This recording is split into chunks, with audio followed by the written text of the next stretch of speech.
The pool deck was still wet from the morning rain when my brother Marcus decided his birthday party needed more excitement. I saw him coming toward me with that look, the one that always preceded pain disguised as fun. At 22, I should have been able to defend myself against my 24-year-old brother, but years of being called dramatic and oversensitive had taught me that resistance only made things worse. "Hey, birthday boy wants to show everyone his wrestling moves," Marcus announced to his friends, who laughed and pulled out their phones. My stomach dropped. His wrestling moves were never playful, but our parents had spent years convincing everyone I just couldn't take a joke. "Marcus, please not today," I said, trying to back away from the pool's edge. "I'm wearing my work clothes." "Work clothes?" He scoffed. "You mean your pathetic retail uniform? Come on, Eli, stop being such a buzzkill. It's my birthday." I tried to move toward the house, but he grabbed my arm. His grip was crushing, fingers digging into my skin with practiced cruelty. His friends cheered him on, thinking this was all part of some sibling rivalry show. "Marcus, you're hurting me," I said quietly, not wanting to make a scene.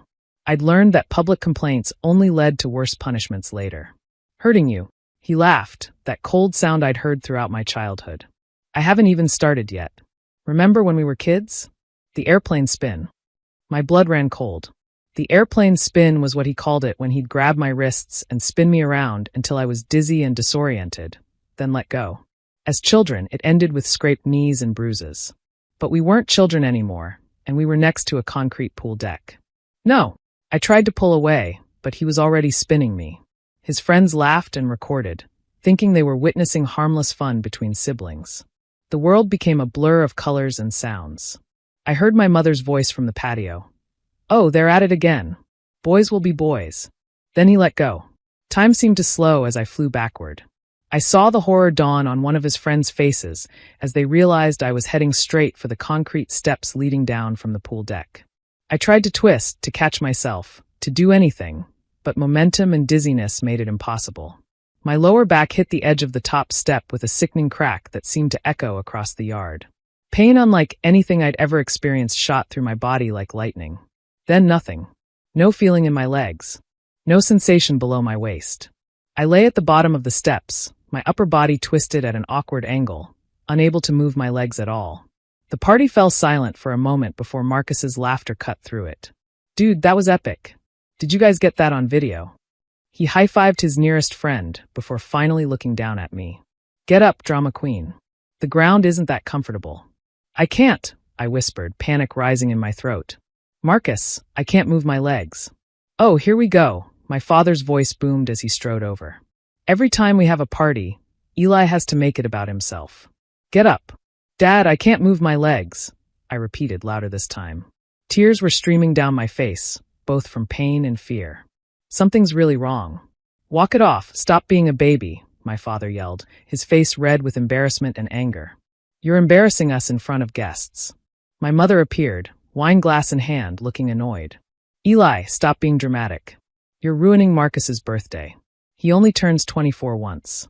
"I can't feel my legs," I screamed, the terror finally breaking through my conditioned silence.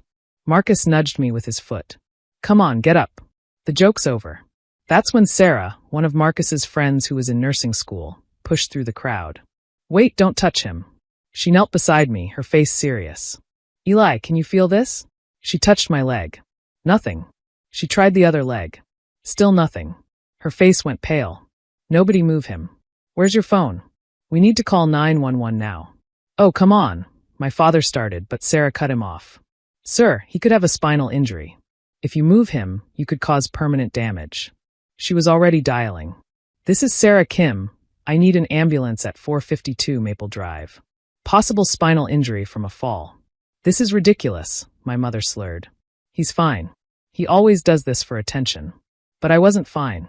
I lay there, unable to feel half my body, while my parents complained about the drama I was causing. Marcus had gone quiet, his face uncertain as his friends whispered among themselves, some still recording. The paramedics arrived within minutes, though it felt like hours. The lead paramedic, a woman with kind eyes and steady hands, immediately took charge. "Sir, can you tell me what happened?" "My brother spun me and threw me into the concrete steps," I said, my voice shaking. "I can't feel my legs." "He's exaggerating," my father interjected. They were just playing around. The paramedic ignored him, focusing on me.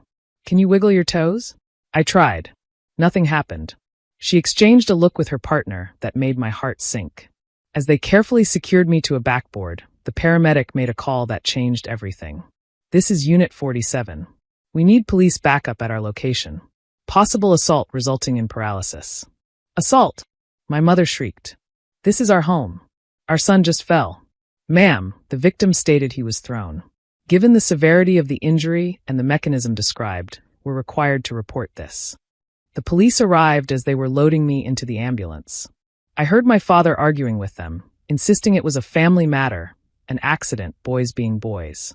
But Sarah, bless her, was giving her statement to an officer, and several party guests were showing the videos they'd taken. At the hospital, everything moved quickly. The emergency room doctor, Dr. Patterson, looked at me with the same kind eyes as the paramedic. Eli, I need you to be completely honest with me. Has your brother hurt you before?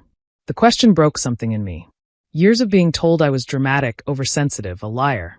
It all came pouring out. Yes, I sobbed. But my parents always said I was making a big deal out of nothing. She nodded, making notes. We're going to take excellent care of you. But first, we need to do an MRI to see exactly what we're dealing with. The MRI results would haunt me forever. Dr. Patterson returned with another doctor, a neurosurgeon named Dr. Williams, and their faces were grave. Eli, Dr. Williams began gently, the MRI shows a fracture to your L2 vertebra with compression of the spinal cord. But that's not all we found. He pulled up the images on the screen. You have multiple old compression fractures in various stages of healing. Your T7, T11, and L4 vertebrae all show previous trauma. I stared at the screen, not understanding. Old fractures? These injuries, Dr. Patterson explained, they didn't happen today. Some are months old, some possibly years. Eli, has your brother been physically aggressive with you for a long time? I thought back to all the pranks over the years. Being pushed downstairs, you're so clumsy. Being body slammed during play fights, boys will be boys. Being thrown off the trampoline, stop being such a baby. Each time, my back had hurt for weeks, but my parents refused to take me to the doctor, insisting I was being dramatic. Yes, I whispered. Since we were kids. Detective Morrison arrived an hour later. She was thorough, professional, and most importantly, she believed me. The videos from the party clearly show your brother intentionally throwing you toward those steps, she said. Combined with the medical evidence of repeated trauma, we're looking at a pattern of assault. Will I walk again? I asked Dr. Williams. With surgery and intensive physical therapy, we're optimistic. But Eli, if this had gone untreated, if your parents had convinced you to walk it off as they suggested. He shook his head. You could have been permanently paralyzed. My parents were arrested that night. The charge, child endangerment and failure to provide medical care. It turned out that in our state, allowing ongoing abuse and denying medical treatment was a felony, especially when it resulted in serious injury. Marcus was charged with aggravated assault. The videos from his birthday party, meant to capture a funny moment, instead showed clear evidence of an intentional attack that resulted in serious bodily harm. My extended family was split. Some rallied around my parents, insisting it was all a misunderstanding, that I was overreacting as always. But others, particularly my Aunt Linda, came forward with their own concerns they'd been too afraid to voice. I always worried, she told me during a hospital visit. The way they dismissed your injuries, the way Marcus seemed to enjoy hurting you. But your parents were so convincing, always having an explanation. The surgery to stabilize my spine was successful, but recovery was brutal. 6 months of physical therapy, learning to walk again, dealing with the psychological trauma of both the injury and years of abuse. My therapist, Dr. Garcia, helped me understand that the physical abuse was only part of it. Gaslighting, she explained. They conditioned you to doubt your own pain, your own experiences. That's why you didn't seek help sooner. During the trial, the MRI images were displayed for the jury.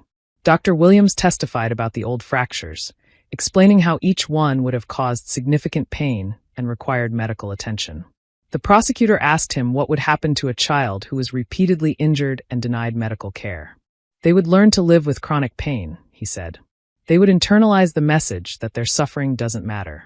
It's a form of torture, frankly. My parents' defense attorney tried to paint me as a clumsy child who was prone to accidents. But the videos from Marcus's party were damning.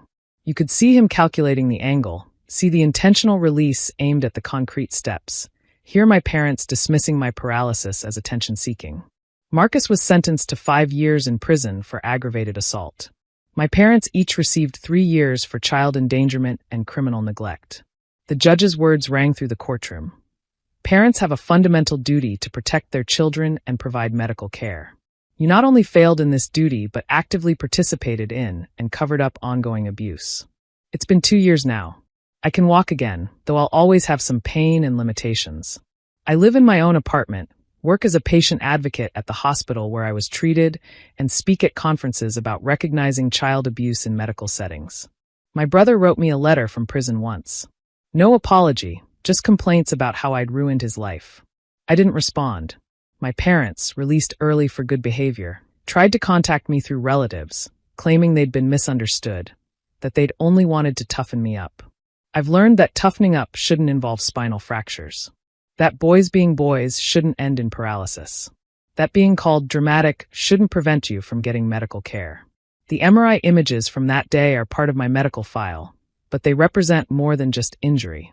They're proof that I wasn't crazy, wasn't dramatic, wasn't oversensitive. They're evidence that sometimes the people who are supposed to protect you are the ones causing the most harm. Sarah, the nursing student who called 911, is now a practicing nurse. We've stayed in touch, and she told me that my case changed how she approaches patient care. I always listen now, she said. When someone says they're hurt, I believe them. That's all I ever wanted, to be believed. It took paralysis and MRI evidence to get it, but now I use my voice to ensure others don't have to wait that long. Because no one should have to prove their pain with broken vertebrae. No one should be told to walk it off when they can't walk at all. The truth captured in those black and white images set me free. Even if that freedom came at the cost of learning to walk again.